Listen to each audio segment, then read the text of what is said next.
Rombanti e grande spettacolo. Domenica arrivano i campioni del motocross Top Rider, tra gli iscritti anche un pilota in rosa, ma che darà filo da torcere ai colleghi maschi.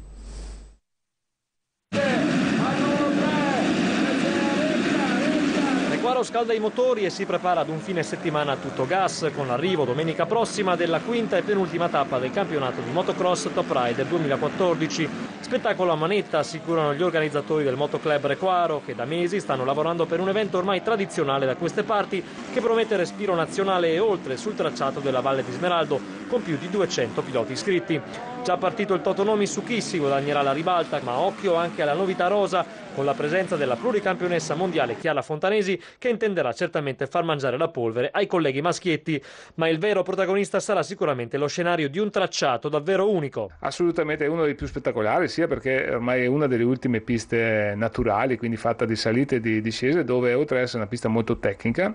dove si vengono fuori le qualità di piloti nei salti, nel tracciato,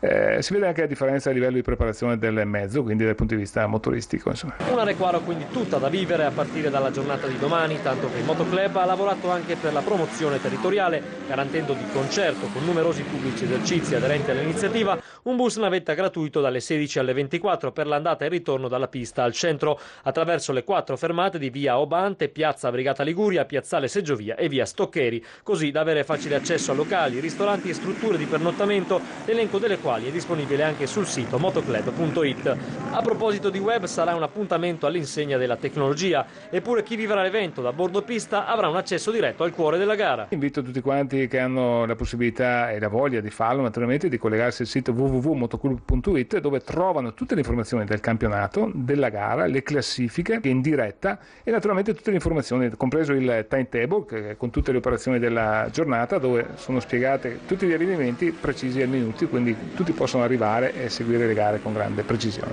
Domenica prove libere dalle 8:30 e poi semaforo verde alle 13, una vetrina che sarà pure anteprima del primo appuntamento con il campionato triveneto del 31 agosto, con Requaro di nuovo protagonista.